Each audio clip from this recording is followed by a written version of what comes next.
Hello there. Welcome to Tales from Peridia. Today we have a super very special guest, Mr. Roger Christian, the designer and creator of the beautiful lightsaber that we have on the screen here. Yes, Mr. Roger, how are you doing today? I'm good, thank you. Thank you for making the time to come on our humble little podcast here. Not at all. It's always a pleasure doing these, and I spend a lot of time now meeting fans, so it makes it all worthwhile. Yeah, definitely. I myself was a fan, and I'm really honored to meet you because as I am a huge lightsaber fan, and I can't wait to ask questions about the process behind designing a lightsaber. Right. Yes, it seems sir, to comes up every time. Yeah, it is absolutely surreal to me that we managed to get you on here. I'm a little nervous and the little bit in shock. I can't lie, because it's always one thing seeing like the interviews and the videos online, but it's completely different to actually be talking to you. I know. Now in the standard, normally it used to be together, but now it's through these new wave. Yeah, I know. Although I do wish this was actually like a physical meeting thing at Comic-Con, so we can get you to sign this book that Kenrick just bought. Yeah, yes. I actually received your book yesterday in the mail. Oh, and you got it. Good. Yes, sir. I started reading it.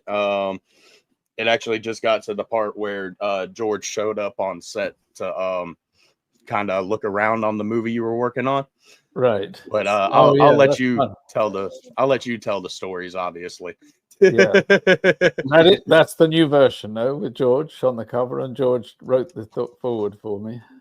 I actually was looking at it before we started, and I got a first edition from July 2016. Ah, so the new one, yeah, George, I asked, they wanted to republish it this year, and said, we know George doesn't do anything anymore on Star Wars. Could I get somebody to come and write a forward for it to upgrade it a bit? And that would be that would be such an honor to have the creator himself help write the forward. Yeah, well, he agreed. I thought, you know what, I mean, I still know him and see him, but I never asked for anything. So I asked, and immediately came back with a beautiful forward in it, and put his name on the cover with a blurb. So I was pretty honored, because he doesn't do that for anyone.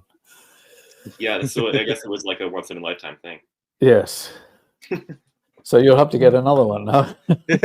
Hey, I'm all for it.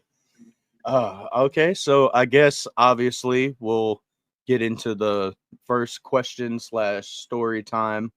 For everybody watching, how exactly did you meet Mr. George Lucas? It came about because I was on a film with the designer John Barry in Mexico on Lucky Lady, and George had presented Star Wars to Alan Ladd, who I'll put it up. Let's frame this story. The studios had lost their audience, so Universal took Steven Spielberg as a young filmmaker. MGM took Francis Ford Coppola. Alan Ladd took George Lucas, and they thought they would get a new whole audience and revive their box office. Well, to Alan Ladd's nightmare, George turned up with a science fiction children's fantasy script. And the Fox wouldn't do it. So they analyzed the film would make $12 million. And in those days, they divided it by 3. So they told George, if you can make your movie for 3, Alan Ladd said, for $4 million, we'll make it. Gary Kurtzer got the budget down to 8. In America, there were no stages free. In England, there were stages free. We were suffering at that point, and we were exactly half the cost of America. So the head of Fox in London said, we can do the film here. Gloria Willard Hike wrote part of American Graffiti for George, and they were dear friends of his. They wrote some of the dialogue actually in Star Wars for him, uncredited. They wrote Lucky Lady, and we'd become great friends, John Barry and I, with Gloria Willard, and we were converting old Mexican buildings into rum running era sets. And they said to George, look, these two, they're doing exactly what you want. So he flew down to meet John and I with Gary Kurtz, and he turned up on the set. I was creating a salt factory because it was very valuable in those days, salt, digging salt around with shovels, and George picked up a shovel to talk with me while he was doing it. That's typical of George. And then when he said, I'm trying to make the science fiction movie, I was deadly honest and said, you know what, I've never related to one. I love science fiction. I read a lot, but I've not got an inkling of why they're always so over-designed and don't look believable. So, and I kind of said to him, you know, I imagine spaceships like they should be old and used and oily and dripping like liquids and banged up, where the owners have kept it going and repaired it. And it was only in August, finally, when I got back to London, that I just realized I described the Millennium Falcon in detail, because even in the script it says this is a pile of junk. So John and I got hired on the spot and were told to be in London in August, which we did, and had a meeting with 20th Century Fox and found the entire budget was $4 million, which meant the art department to build this massive science fiction film was like, I think, $600,000. It was nothing. And there was no time, and Fox weren't committing. So George paid, and we set up in a tiny little London studio for 4 months, just John Barry, myself, and an art director, Les Dilley. And that's where it all started. And when we'd read the script, we knew we could make C-3PO because they'd done it in Metropolis, and they could only make him walk three steps. We knew with the right person inside, 40 years later, we could make that work easily. But R2-D2 was almost impossible, because the radio control at that time was really primitive. Despite what John Steers, the big special effects guy, kept boasting how great it was, we knew it hardly ever worked. And so we had to set about making one work. If not, the movie wouldn't have been made. And I think everybody knows now, George took the two squabbling peasants in Forbidden Fortress and turned them into the two robots. And they're the storytellers, really. They may not be in the lead cast, but they're the storytellers of Star Wars, and they kick the whole thing into action right the way through. So kind of inspired by Doctor Who, because there they had people inside the Daleks. We thought, if we build one around a small person, that's probably the only way. So I hired a carpenter, Bill Harmon, who did all of Monty Python's work. And as I think anyone listening knows, they had very little money. They couldn't even afford horses on Holy Grail. They banged coconut shells together. So I knew Bill, he had a huge sense of humor, would be able to help us out here. And luckily he had wood at home in the garage. So he brought some in, because we had Robert Watts with us in charge, and he said, there's no money. I'm sorry, they're not giving us any. There's no pre-production money, nothing. So Bill scrambled around and got some other bits of wood from the studios. It was a tiny film studios we were in, and found some left over, and built him so that the legs went through the body into the leg itself, and it was hid by those side pods. And then he said, Roger, I can't make a top. So there was a lighting studio at the back, and I found this old lamp from They used to light the sets in the 40s with it, and it was scrapped. It was all thrown out to be junked. So I grabbed it because it was the right size, and we fitted that on top. And I got some, I thought, wow, it looks terrible. So I got some handful of junk from an old trading post, it was called, included those lights from a passenger plane, which I stuck in, and they're still there to this day, those lights. Well, that's pretty cool. and to kind of show you how we started, and it didn't really change much throughout the whole making of Star Wars. Then he said, I can't make those little arms on the front, Rog, here. He gave me a bit of wood and a penknife and said, go home and carve them at night, which I did. And that's went in. There's pictures in the book of the wooden R2-D2 we made. And poor Kenny, we built it round him. And must show. Is this what you're talking about? That's what we made. This is the early concept for R2. Yeah, that's what first thing ever made on Star Wars. That's where we started the whole thing. That's so cool that it literally started with R2. Yeah. Well, without it, there wasn't a movie. You know, we didn't have a movie. There was no CGI in those days. There was, you know, as I said, primitive radio control. There was no other way to do him. So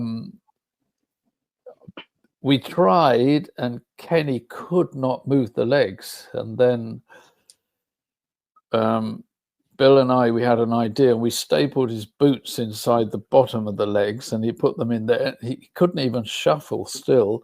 And by strange luck, I'd bought a fighter pilot's helmet, fighter pilot's harness, sorry, from Fighter Jet as part of the junk that I'd got. I just picked it up. I don't know why, but I did. And we stapled that inside, and Kenny was able to take the weight of the wood like a rucksack. And with John Barry there and Gary Kurtz, he actually took 3 steps before he fell over. But that was it, you know. That was probably the most auspicious moment on Star Wars, because we knew then, okay, now we've got a movie. Yes, that's where it started. Man, that's so cool. That's so. Oops, sorry, I just dropped my phone. But that is so amazing. That is so amazing how R2 and 3PO are literally like the storytellers, and also, well, like you said about the ship design, that's the thing that sets Star Wars apart from other like sci-fi franchises, because other sci-fi franchises, the ships look super clean and nice, but Star Wars, you actually have like a lived-in feel because of the broken engines and hyperdrive. So that was a really cool whole like concept to come up with. Yeah, well, that was partly by design, because John Barry and I, you know, those 4 months we really got to know George well, and George was always saying he's making a documentary, he's not making a film, and so he wanted it very aged and used. So it fell on me to create that used universe. John was once John had, well, he realized we couldn't make Tatooine, and he just finished designing the Little Prince in Tunisia. So he thought, there it is, I could just take George. So he did and showed him, and that planet, all John had to do was add a few more domes on the top of the buildings for outside the cantina of Mos Eisley, and build a door that they could go in for the cantina.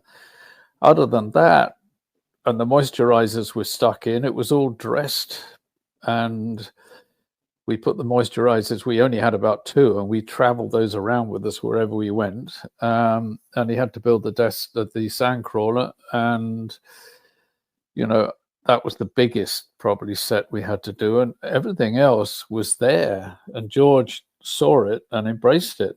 So that solved that problem, because it was very close to London and cheap as hell then. It fell on me to make the rest of it. And what I did, I realized then that I had my own ideas, and looking at the budget, and I broke down my script in 10 days, and I list everything out that's in the script and what I think should be there. I realized I didn't stand a hope in hell to do was required for that amount of money. So I thought, right, okay. And I'm pretty stubborn, and I really wanted to do this film, and I like George, it was a dream for me. That's how I'd always imagined science fiction. So I took myself off to our gun hire facility in London called Baptist, and they could arm, a World War II battle. They could do Charge of the Light Brigade, anything. They had huge stock. And obviously, throughout my art directing career, I was constantly getting guns. So I knew the owner very well. And they set me up with a table. And I kind of thought, okay, the blasters were the first thing, and there was a lot of them required. And I'd always loved the Sterling submachine gun, and to me, that's a science fiction weapon. I could have just used it, but I kind of got the idea I better change everything up a little bit. So they gave me a Sterling. I added those T-strip round the barrel and I found in boxes, I was going through boxes of old stuff, and I found these night sights that were used in Ireland, and I thought, these are cool. And I stuck everything on with super glue, the first one, and took off the clip. Normally on a Sterling for battle, they have a long clip, but they had little short ones, and I put that on.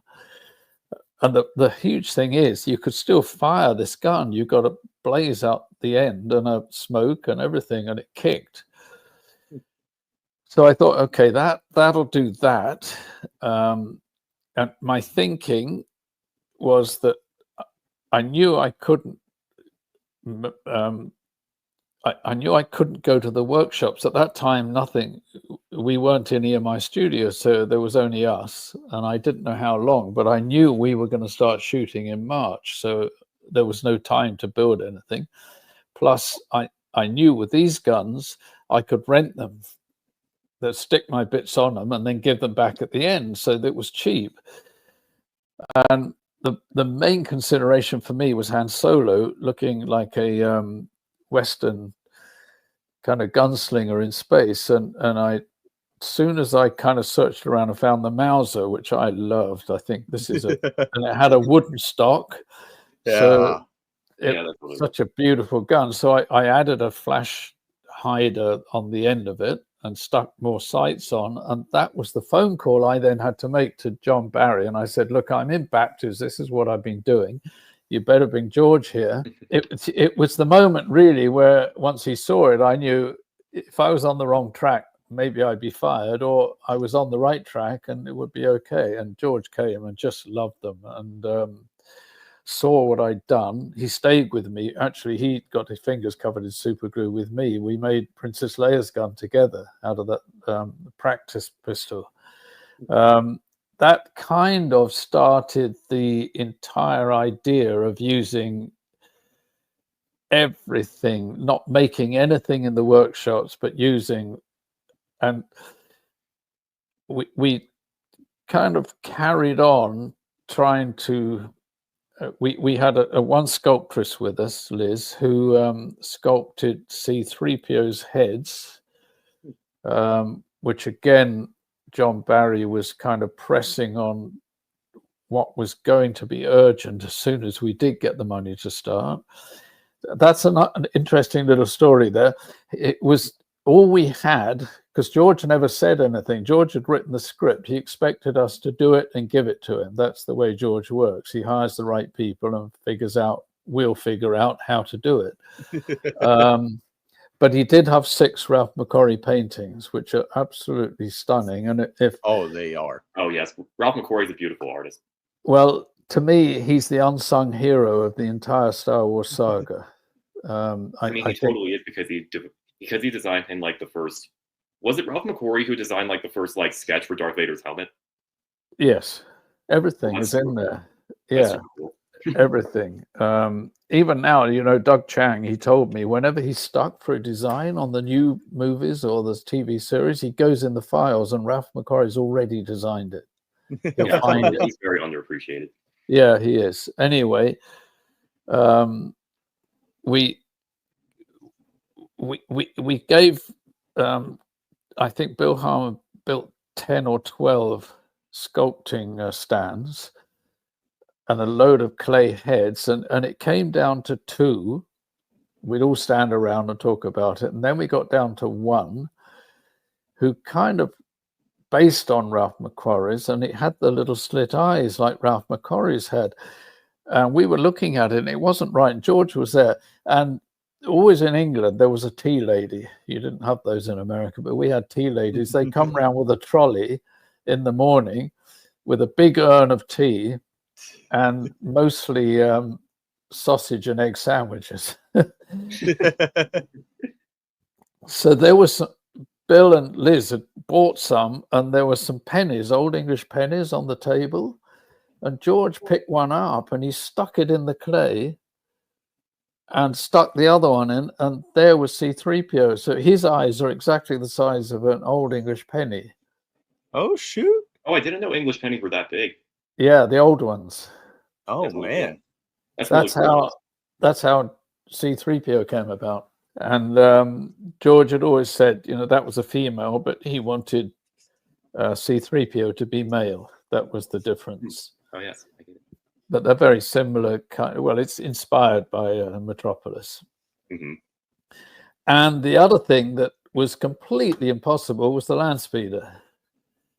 And so we said John Barry had correctly designed one as a 4-seater based on the script, because there was R2-D2, C-3PO, Obi-Wan Kenobi and Luke in it.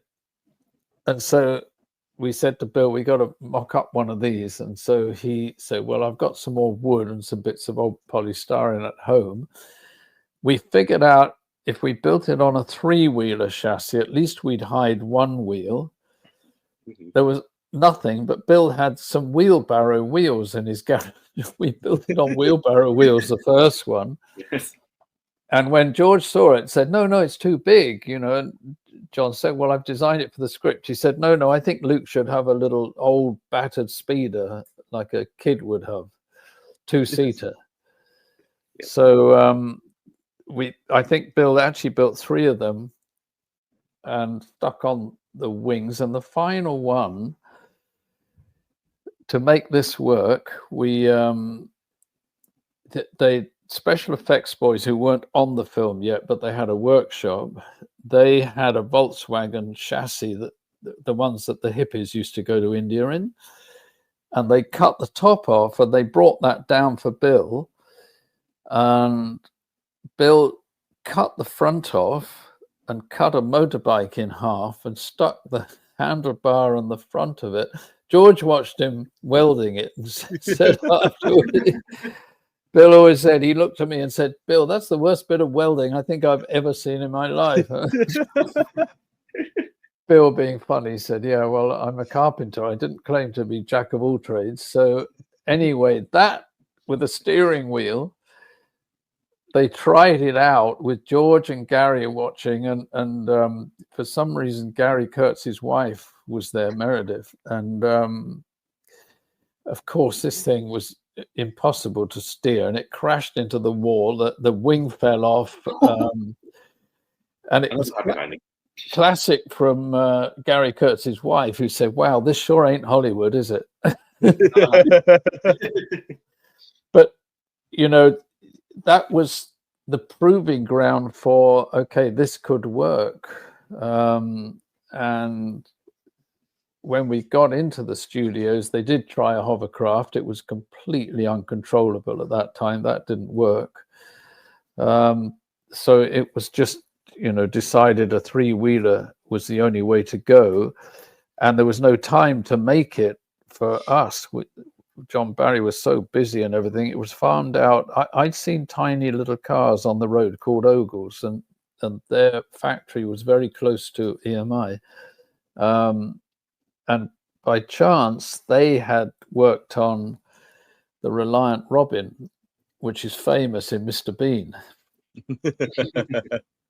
And they cut the top off that. And in fact, if you look now at the land speeder, if you look inside, that's actually a Reliant Robin dashboard, steering wheel, everything's the same. We dressed, I stuck a few bits in it, but basically it's a Reliant Robin on 3 wheels. That is crazy. They definitely Yeah. don't make them like they used to nowadays. No, not at all. There's not enough. No, they don't. Anyway, that, you know, we got that far. I once now I was like on the right track. I was digging around Baptist. I found the bowcaster with the balls on the end, and I got George to come and see that. And I said, listen, you know, Ralph McQuarrie had given Chewie a blaster, and I said this would be way better for him. So that became Chewie's weapon. I chose everything by character always. So I thought the Tusken Raiders, they're like desert people with no money, you know, they'd scramble things together. So I put an old kind of an old grenade launcher for them. For the Tusken Raider, sorry, that was for the Tusken Raider, sorry, who beat up Luke in the valley. I found this gaffy stick, which was a club used by it's a Tokyo Warriors club. It was used in Africa. Pretty lethal weapon. Again, I had to change it, so I found an old mace they'd made and stuck that in the end of it, and that became his. So I got all these weapons together, done. Finally, we got the call that Fox had agreed the budget, and we moved into the studios in January the 6th. Actually, it was our first day. And when you think about it, for a film this size, we were shooting in March. It was insane. And during that time, I kind of driven around thinking that we've got to make the Millennium Falcon, and John Barry had designed it based on Ralph McQuarrie's paintings. And I thought, you know, I can't afford to make anything. I don't have the time. So again, I don't know whether it was inspired by my bits of scrap I brought, but I thought if I got old scrapped airplane junk, I could stick it in layers inside and make it look, my idea was like an old submarine or a bomber. And I think because George had made THX as a very low budget on the streets, I didn't get fired every time I came up with these crazy suggestions, you know. And that was the first thing I did in EMI. I was only there a few days. They said, right, they'd hired a little four-seater prop plane, and they took me around aircraft fields, and I was staggered. There were mountains of junk in the rain, just abandoned. No one wanted. There were piles, mountains of it. There were jet engines from liners just left abandoned. So I bought enough to do this entire movie, I think probably for £50, which is less than $100, truckloads of it. And it's you know, it's come out now that, I mean, everyone knows no one would do this movie. Fox had no interest. It was only Alan Ladd supported George. The board didn't. Everyone thought it was a pile of rubbish. The crew thought it was a pile of rubbish who came on board. And to kind of give you an idea of why George says now to this day that only 5 people stuck right by his side to get this movie going. The first 2 days in the studio, they put out a bog table and put out everything I'd made, weapons, we put C-3PO's head, everything on a table. And in comes all the crew, you know, these supercilious first ADs and the big props on the floor and all of this. And they looked at it, literally picked up my Sterling, threw it at me across the table and said, "This is a pile of crap. We're doing an American movie for a big science fiction director," and went off to get me fired. I just thought, screw it, you know, I'm with George, and this is what it's going to be like from now on. Then that's fine by me. So we carried on, but that pervaded throughout making this movie. And I was loving every day. I was hardly sleeping. We were so busy and making all of the things I had to make. I was in heaven, you know, you can imagine, for me. Yeah, I'd be in heaven too. So we all know that the Millennium Falcon's cockpit also has 4 seats. So did you use like a similar technique for when you designed the land speeder for their seats? Did you use that same technique to design the Falcon cockpit? John Barry designed that very carefully because of the lack of money. It only has 2 angles. Mm-hmm. So there was looking forward and looking back for the hyperspace, and then the bits in between he could do. But there were 2 basic angles on it.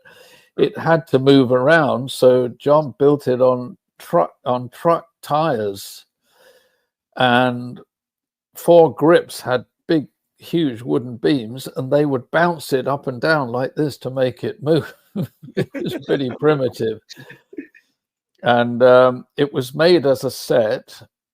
Now, interesting enough, John Barry, because of the Death Star, because there are only 2 locations, there's Tatooine and the Death Star. And John had hired a man called Harry Lang who worked on 2001.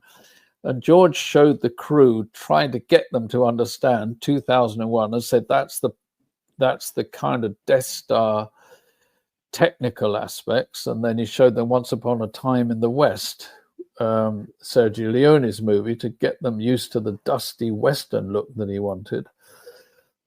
The third one he showed them completely flummoxed the crew, which was Fellini's Satyricon. I understood that there are sets in that are used an ancient and massive scale. It was a very interesting kind of reference material, but it completely further flummoxed the crew.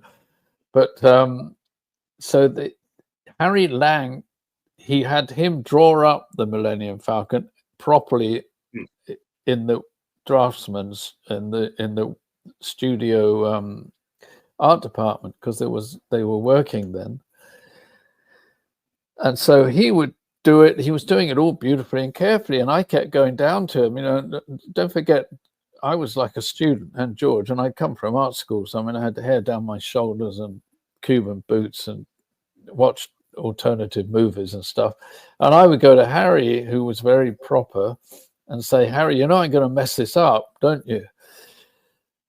And he'd always look quizzically at me until he finally said, okay, here, I finished it. So I went in and stuck bits of scrap and started to make the dashboard work and things like that. And I took out his seats and put in 2 old fighter pilot seats that I got, which I thought were more appropriate looking, and stuck some cables and stuff. And that is the first set we ever did. And John asked me to take George down and show him. And George's smile is the basic big approval that you want. Yes, and also the other approval is, may the force be with you. Yeah, and so he smiled, and that was it. And so I said, George, listen, I've got an idea. In American Graffiti, you had those big fluffy dice in Ron Howard's car. Hans is a gambler. I think we should hang some dice in. I like to personalize sets. Oh, that's how Hans' dice were created. That's awesome. Yeah, so he said, okay, go and do it. So I got 6 sets. I got the big fluffy ones, right down to some little chrome ones. Mm-hmm. My choice was the chrome ones, the little ones, and George chose those, and they went in the set. Now, they're only there in Star Wars in, I think, 1 scene, possibly 2. Then the director of photography, who was the biggest grump and negative that I've ever worked with, or George or anybody, he took them out because I don't know whether they got in his way or what, but they never went back. I don't know if you know this long story. When I was on an AMA on Reddit, I was telling this story, and then a message came in saying, have you seen the Vanity Fair cover? And there they are, hanging and they took a shot of the crew, the cast, in Vanity Fair cover, and there are the dice hanging there. And then we found out JJ had got assistants at great lengths to find the matching ones. And then the scene they're in, he cut out. They didn't appear in that either. That was The Force Awakens. But of course, they came back big time with when Han had died, and Luke presented the dice to Leia as a memory of him. So that like a lot of things we did out of accidents or kind of cheap design came back as canon. Actually, that was one of them. That I'm really not gonna lie.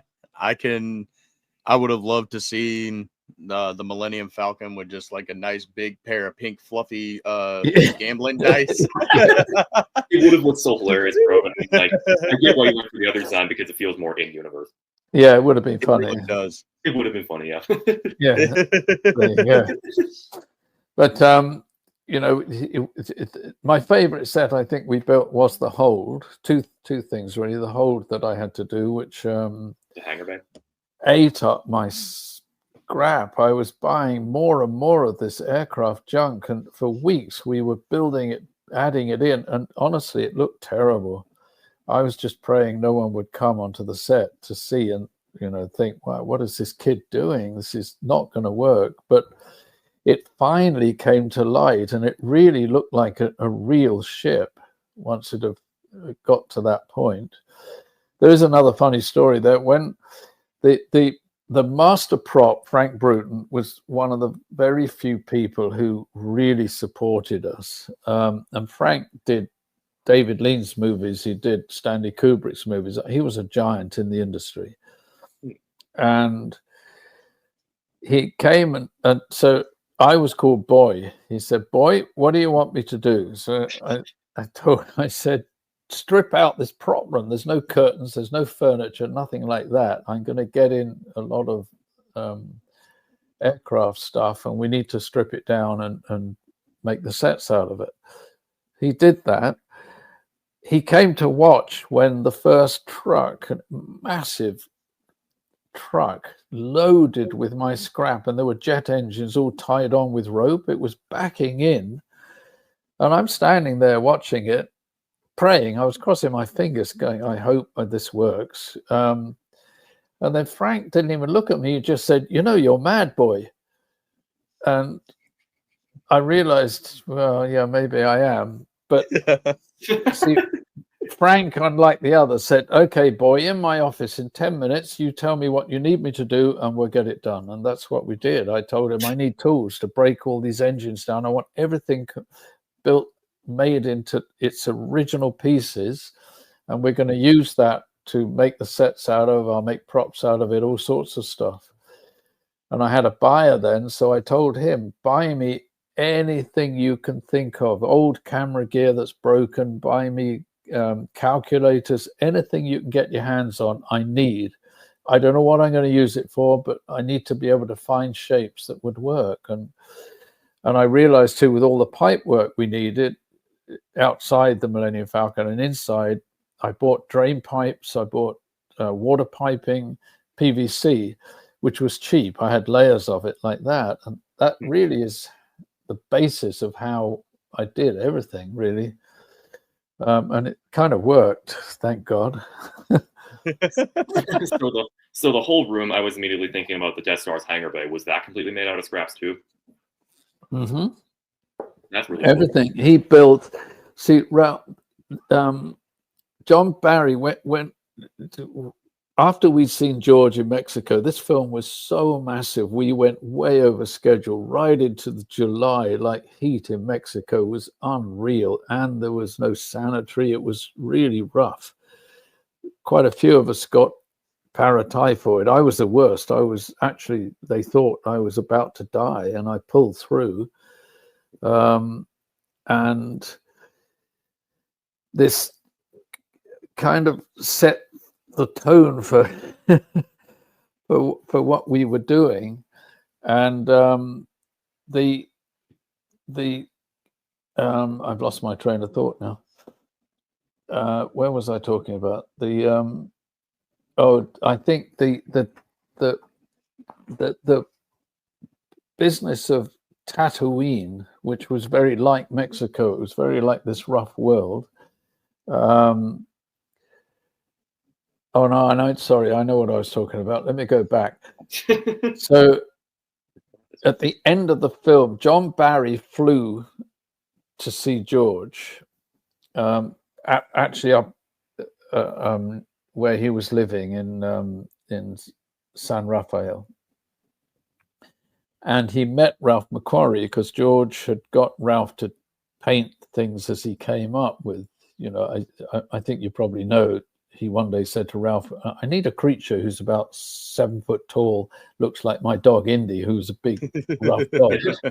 And he drew, he drew Chewbacca.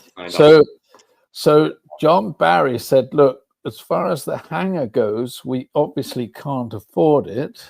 I can build, we have to have a full-size part of the Millennium Falcon because the actors are going in and out, he said, but I can build part of it, and then we'll do a map painting for there and for the Death Star, where Obi-Wan pulls off the shield. And so Ralph had only heard about map paintings, didn't know what they were. George wasn't too familiar at that stage. So John explained what you do. Now, Ralph went back to LA where he was living and had read about it and thought, okay, you do these on glass. He didn't have any glass that size. You know what he did? He took his shower door off and painted that painting of the hangar on his shower door.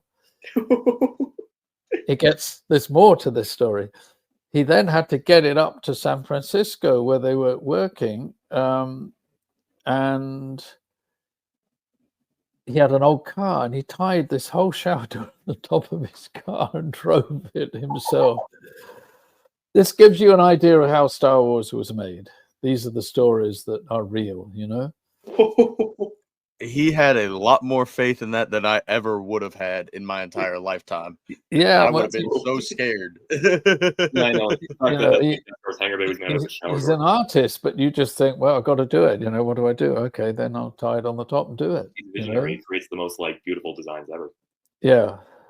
Okay, so I wanted to get into the real good stuff. How did you design the very first lightsaber?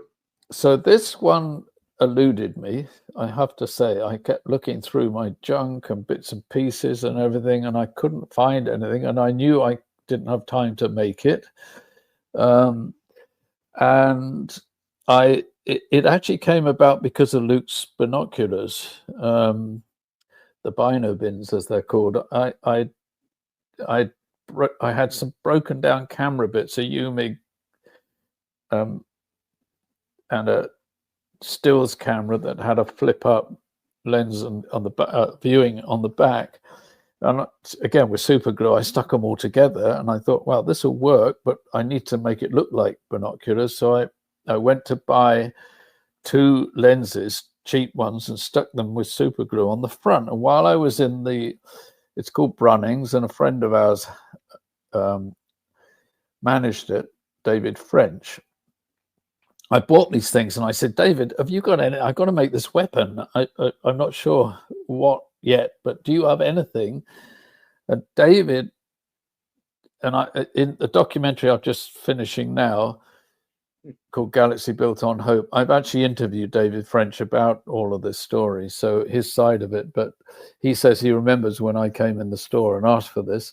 He showed me these boxes that were under a shelf at the back, and said, go and have a look in there and see what you can find. Well, the first box I pulled out, I opened the tissue paper, and there were the Graflex handles, like the one on the screen here, which were, I'd found the Holy Grail. I mean, I just saw this, and it was exactly what I'd imagined. I had, you know, I'd studied mythology like George, and I knew a lot, and my favorite at the time was the King Arthur legend, which you remember because of Excalibur. That was the power in the sword, and I kind of knew I've got to find something that has this gravitas, because this is a weapon of the Jedis, and if Star Wars works, that lightsaber is going to be laser sword, it was called in those days, by the way, from the script. And so I thought, you know, and there it was. So I got 3 of them, raced back to the studios and fiddled about, tried different things, and then I had the T-strip left over from the Sterling blasters, actually tried 6, and it looked okay. But then I thought, you know what, I can fit 7. So I put 7 of those, stuck it on, and I'd broken down a Texas Instrument calculator to look inside what was there. And I liked the bubble strip, which is what I stuck inside the grip, because that was the only bit I didn't like. And thought, wow, I think I've got it. And called George again, called him over to my room, and George held it and smiled, and that was it. It went into the system. Then once it was then kind of approved, then he said, the only thing I need to do is hang it on Luke's belt in the desert. So I only had a basic pliers and a screwdriver and boxes of super glue. So I had an assistant, Roger Shaw, who was a metal sculptor. He had a toolbox, so I sent it to him, and he put on the D-ring on the end. And then in the discussions about the blade, no one knew really how to do it. I had done some art kind of work that we had for demonstrations and for exhibitions. And we painted front projection paint, and it glowed. So I suggested one day, this might work, and then they said, oh, go and do it. So there's a registered meeting actually with the special effects boys where I went down and explained to her what I wanted. The director of photography, Gil Taylor, immediately dissed it, said that won't work, and I don't want it, it'll upset the lighting in my sets, you can't do it. George overrode him and said, Roger, go and do it. So I did. The special effects boys drilled out the end of my Graflex and put a little motor in there that held a wooden dowel. And then he did something clever, or it was accident, but it was tiny bit out of center, and it vibrated as well as spinning. And yeah, it gave a glow on the set. You can see it in the fight scenes, backstage stuff, or rehearsal. I think it's on YouTube. And it was enough for them to rotoscope afterwards and build the light blade as it should have been. But that was hand painting each frame of the film, rotoscoping. That was the only way to do it in those days. And so insane. That was born, the first one was born. And we asked David French, it's an interesting story. We asked him afterwards what happened then after Roger took those 3, and that he said, I got a call saying, do you have any more of these? Now, David, this Graflex camera was the press camera of the day. Every press in the world used it. It worked, and it was really good. So he had a lot of them. And they said, have you got any more? And he said, yes, how many do you want? And he agreed to give them 30 handles. So, as he said, 33 of the Graflexes went to the studio. And then they said, how much did you get for them, for all 33? And he said, £850. Can you imagine? Yeah, that's crazy.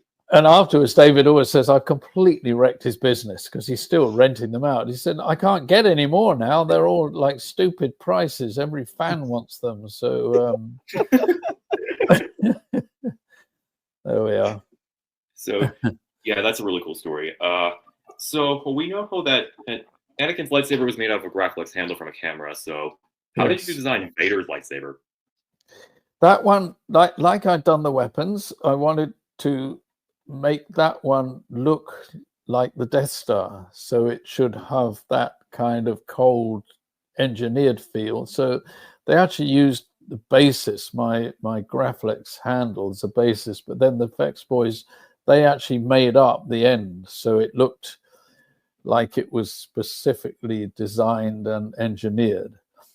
I thought that was a better way to go with that, because Obi-Wan Kenobi's we had to do. And that one, I thought, he's an ancient mystic. He's timeless. He's, lives in the desert, and he's like much more of a kind of earthy, organic feel than even Luke's one. So part of the scrap junk piles, there was a thing called a rifle grenade, and it was a grenade that had a pole on the end, and you could put it in a rifle and fire it, so they could fire the grenades much further. And that was the basis of it.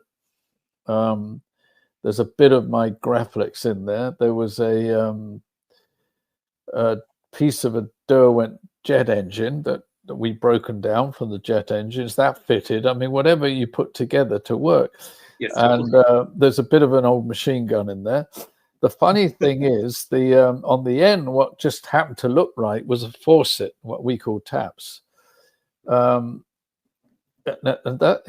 was with David West Reynolds. David West Reynolds wrote the Star Wars dictionary. He was eventually hired by Lucasfilm, became a good friend. I was with him this year at an exhibition down in America. And then he said, oh, by the way, I've always wanted to ask you this. Was your tap on a hot or cold? Because he'd put on, I think, a hot on his. He still had the cap on the end. And I said, David, I would never, ever make a lightsaber that the audience would think, oh, yeah, Obi-Wan must have gone to the tap shop and got one. Dude, that's so crazy. I never knew that Obi-Wan's pommel was made out of a tap cap. Yeah, and I took the end off it, the cap with the hot or cold symbols on it, and so that it's empty at the end. You can see there's something going on in there. I thought that was a really funny story. Then I realized there's so many debates. Was it hot or was it cold? That's something we could get into. Jedi business, go back to your drinks. Yeah. So, there we are. That was his story too. Shoot, that was the only 3 I had to do. So I didn't know that Obi-Wan's. Yeah, I didn't know that Obi-Wan's part of it was made from a like shower knob.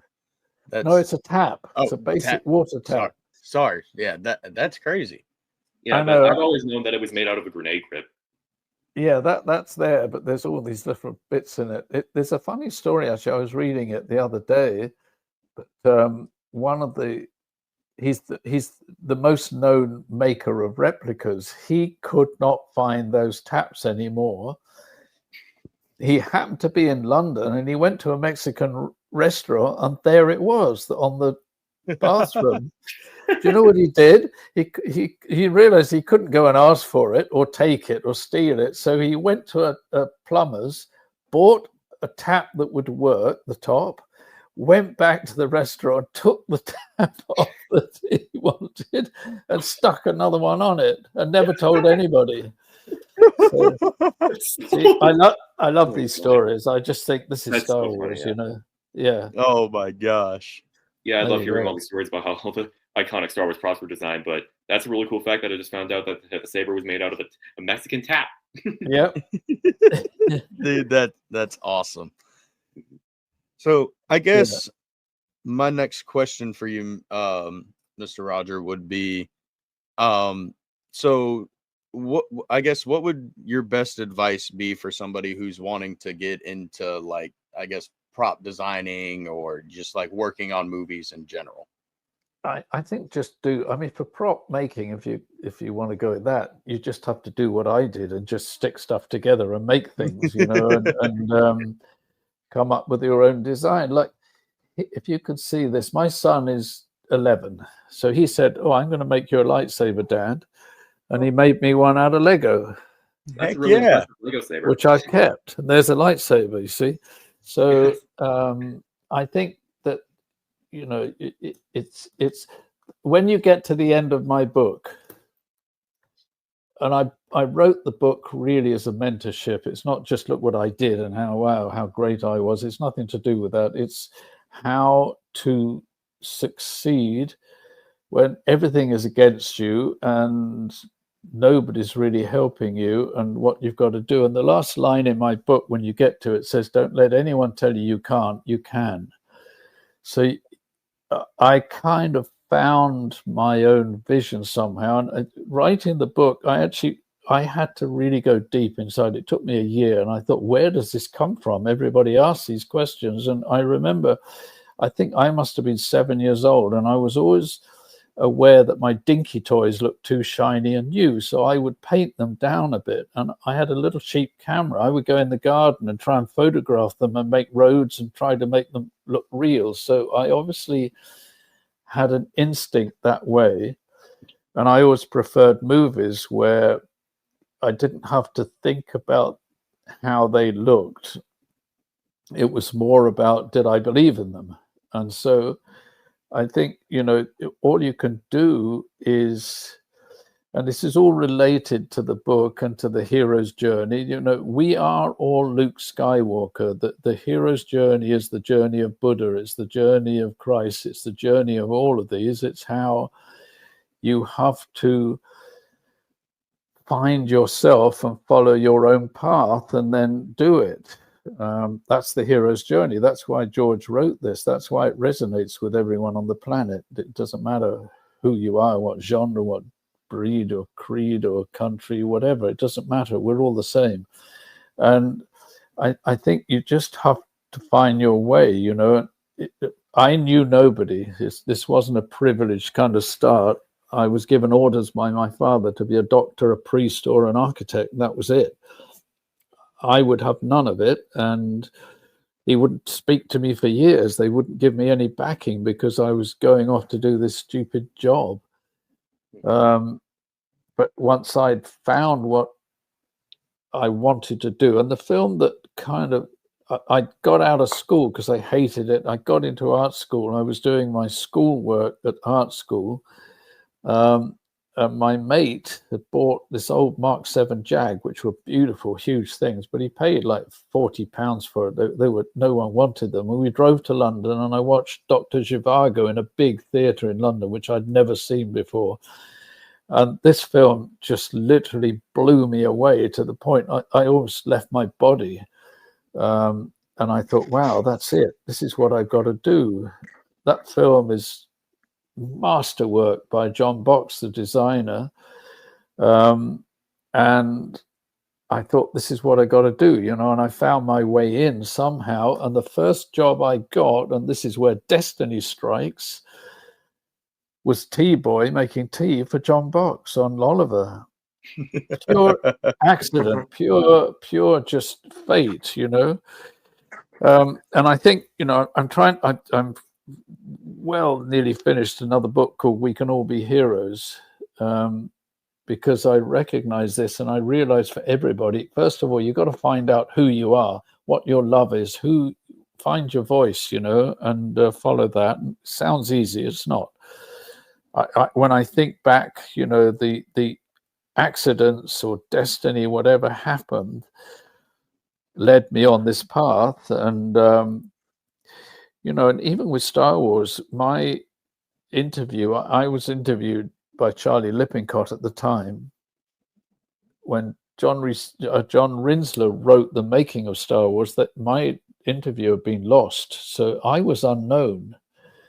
And if you watch any of The Making of Star Wars, John Barry or I aren't even mentioned in there, let alone what we did.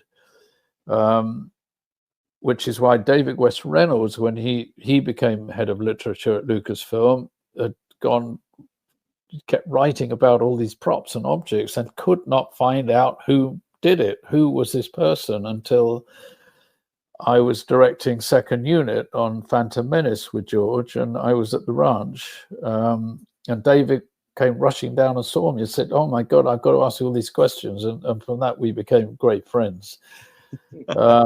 And he kind of forced me to write this book because he said, nobody knows how this was put together by a group of kind of cinema revolutionaries with no money. Everyone looks at them now as big, massive Hollywood studio movies, but they weren't. So, you know, most art departments turned it down and said, this can't be done. Sorry. I never did that. I just stuck to my guns and sort of did it. So I think, you know, the opportunities are there nowadays. There is YouTube and TikTok and all these things. You can get stuff seen. And so it's just a tough business. Just everyone should know that. It's very tough. It looks glamorous. I'm still waiting for that day of glamour. You know, maybe at the Academy Awards, or maybe on a premiere of the movie, you get dressed up, and that's about it. The rest of it, you're scrabbling about, desperate to get through. And the day that I was struggling to get a job. I had no money, and Charlie Bishop, a designer who'd seen my work and said he would take me on, but he was finishing doing this TV series Department S. He made me the appointment down at Shepperton. He said, I think you should go and see this designer. And it turned out to be John Box. And I'd showed him all my folder of work I'd done, you know, from art school, architecture school. And he closed it up and he said, Roger, I'm going to tell you about the film industry. So you're in the desert, there's an aeroplane next to you, and you've got a bottle of green ink in your pocket. So cloud of dust, here comes the director and the producer. Wow, this is great. Can you have it read by tomorrow morning? And he said, you either do it or you talk your way out of it with an alternative on the spot.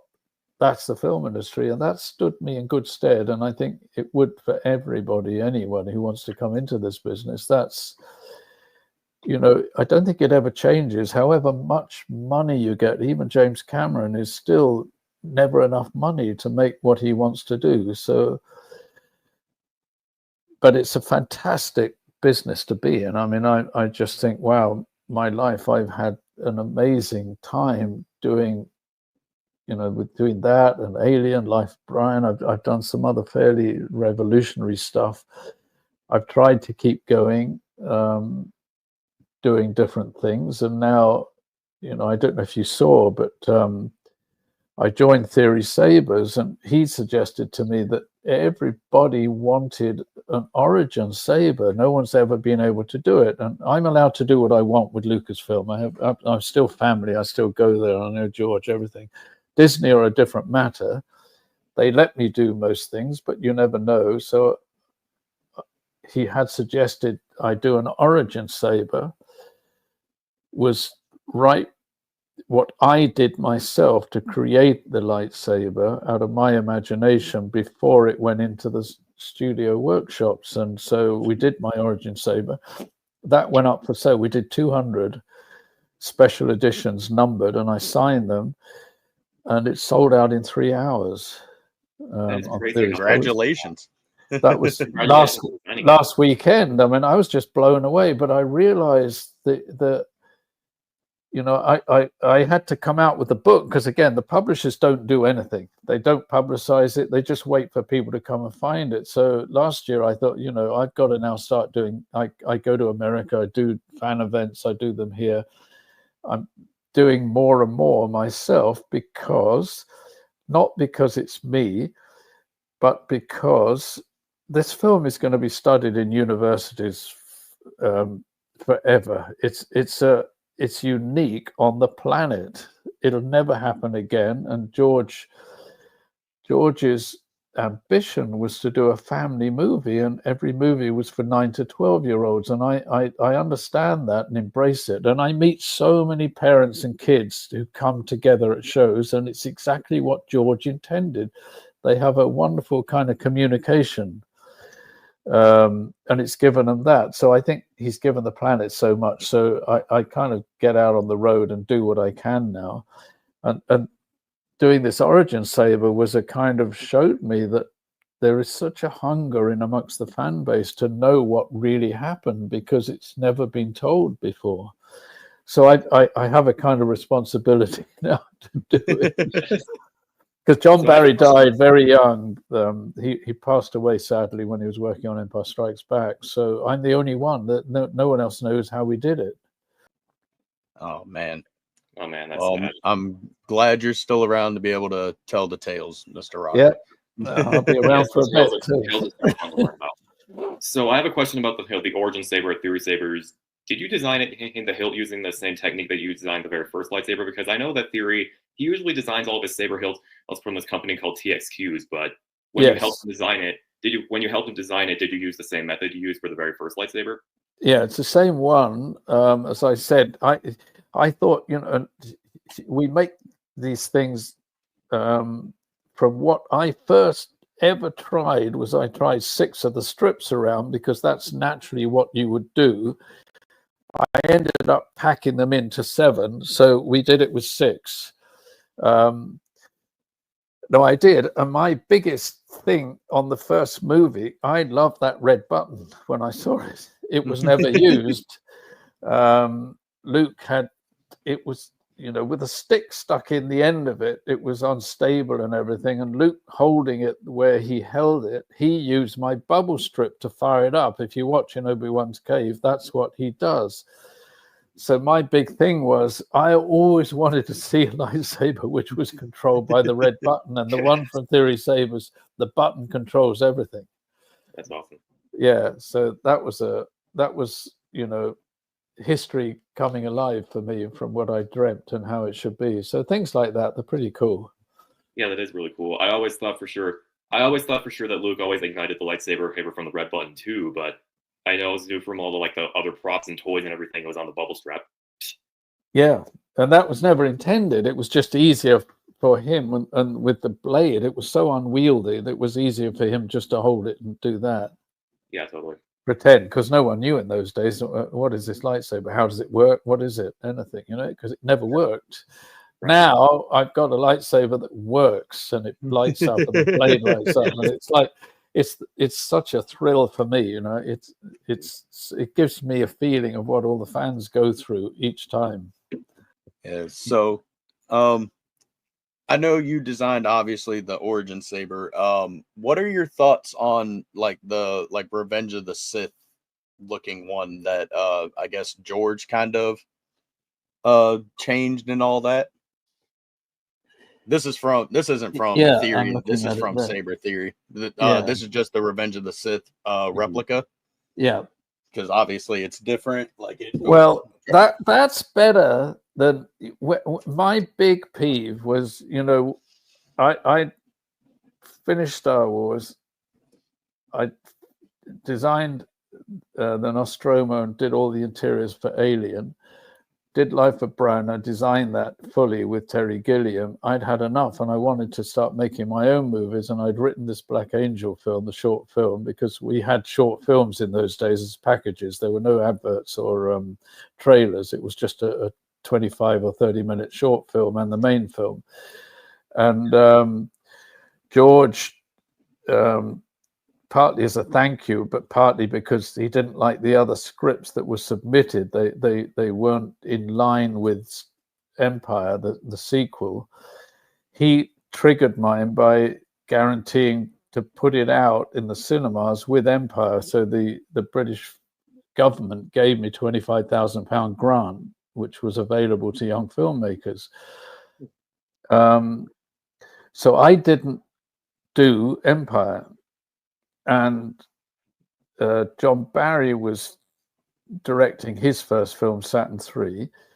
And so Norman Reynolds took it over, the art director on the first Star Wars.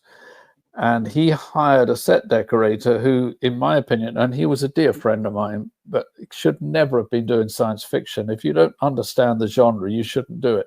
So his lightsaber, as you know, he cut pieces out of the T-strip and stuck rivets around it, which is something I would never do because it humanized it. This has to be a mystical weapon, and which unfortunately became the standard, went all the way through Star Wars, right up until that Sith one, I think, or until, well, once his hand was cut off, they brought in a new one. He had to create his own one then, and Ewan chose that one, which was completely different. Right here, please. Yeah, so that was totally different. You know the story that I hero worship Dave Filoni. Yes, I worship him too. So if you watch the Obi-Wan Kenobi series, at the end there, Obi-Wan's in the desert and he has to get the original lightsaber, which is what he gives to Luke, which becomes Luke's lightsaber. And I was watching this episode like kind of going, what's he going to dig up? What's he going to dig up? I hope he doesn't get this wrong. And Dave Filoni, being anal about the original, dug up my lightsaber with the original T-strip and the bubble strip, not that terrible piece of computer stuff that the set deck stuck in for Empire, and which unfortunately became Luke's all the way through. So yeah, that was another reason of doing the origin saber for me. Yeah, so you can like change people's perception on how Luke's lightsaber looked like after Yes. Anakin owned it. After Yeah. Anakin lost his saber and then Obi-Wan gave it to him. Yes, exactly. That's insane. I'm actually in the middle of rewatching Kenobi, so whenever I get to that part, I will definitely have to pay very close attention. Yes, I mean, I saw it when I first watched it because is there obviously lots of differences in the hill from when Anakin owned it and from Luke owned it, because obviously Anakin's hill had that gold strip hip on the control box and also the gold buttons, and Luke obviously had the red buttons and the bubble strips. So yes, I always noticed that differences right there. Yeah, exactly. It's wrong. It's just wrong. But there you go. That's what happens, you know. Mm-hmm. With it's just people not, you know, Dave Filoni is George, and they're very, very anal about getting it right. And these things, it's like the characters, you know, they should follow through all the way. George structured everything so carefully. He gave us these worlds and everything, and that's, people don't and shouldn't just go off and do what they want, because the world works the way that George had it. So I think maybe now, you know, Dave's, you know, we're all praying this movie is coming out that he's done is going to reinvigorate the entire Star Wars movie industry. There's a lot on his shoulders to get this one right. Yeah, I think he will. I think so too. Yeah, I think it's going to be titled Heir to the Empire, since Thrawn's the main villain, but I definitely think it's going to change Star Wars for the better. I think so, yeah. I have no doubt, actually. Yeah. Okay, so before we get out of here, trying to unmute Sean, but it's not working. So he might have to, because they choose to mute themselves, so he'll have to do it. Sean, would you like to ask Mr. Roger a question before we go ahead and do the outro and get out of here? Yeah, I would. What is your opinion on the sequels? What's my opinion of them? Yeah. I have to be careful here. Don't worry, we accept opinions. No, I know, but it's you know, we're all branded. If we say anything wrong, we're all branded misogynistic and women haters. I mean, they come up with all this stuff against us, whatever you say anymore. But yeah, I think that the problem here was they should have followed, in my view, George's original outlines, so that everything, because there's no question, it's the Luke Skywalker hero's journey. So Luke should have been in the first film right to the end. We should have had the hero's journey finished. So I think the fan base had gone so much kind of awry that JJ, who's a fantastic filmmaker, he kind of repaired the damage, and he decided he would remake Star Wars with a new vision, and I think he did it superbly well. There's nothing, you know, the thing with George is everything he wrote was impossible to make at the time. But there were always new ideas in there. There was always really interesting stuff. And there was no new ideas in Force Awakens, but it's a great movie, I think. You know, I enjoyed it in the cinemas, and I got my kind of Star Wars fix out of it. The second one I don't want to talk about. I think the moment that he threw the lightsaber away and turned Luke into a whinging failure, I just think he went out to do the opposite of what everybody would expect. Well, that's not what Star Wars is about. It's about stories and canon and everything. So he did what he wanted. And I think then that JJ did a pretty good repair job on the last one to get it back again. And I enjoyed the movie as a standalone movie. I thought, you know, I like Rey as a character. I think she was really interesting. And I think there was, you know, nothing wrong. Times have changed and everything. And you have to remember, whatever George Lucas is ever accused of, he created the first female superhero in Leia because she wasn't a princess who crying out for help. She was a feisty leader who led a revolution and fought against the enemy. So that I think if that had come in, and I know I have one personal regret, is that I know that from one of the few things I know is that one of the big villains would have been Darth Maul. Yes, that was part of George's original sequel trilogy outline that Darth Maul was supposed to lead the entire criminal underworld, and Darth Talon was supposed to be his apprentice as the new Darth Vader, which that would have been super cool. Wouldn't it? And think what we missed by not having that, because he's such an amazing character. Exactly, Maul's super cool. Yeah, I did a lot of the fights, his and with Ewan McGregor and Liam in the Phantom Menace. I directed a lot of those fight scenes. Can you imagine me? I was like in heaven. Oh my god! Oh, those are some of my favorite fight scenes. Thank you. Yeah. Well, Ray Park was a genius. I mean, just to watch him do it, he could do stunts that the professional stunt guys could not do. In fact, some of them I couldn't do, and I told George, "What do you want me to do?" And he said, "Don't worry, don't shoot it. I'll get Ray up at the ranch afterwards, and we'll dress him in the other characters, and he can do them all." That's how good he was. Yeah, Ray Park's one of the best stuff in ever. Yeah. So if that answers your question. Yes.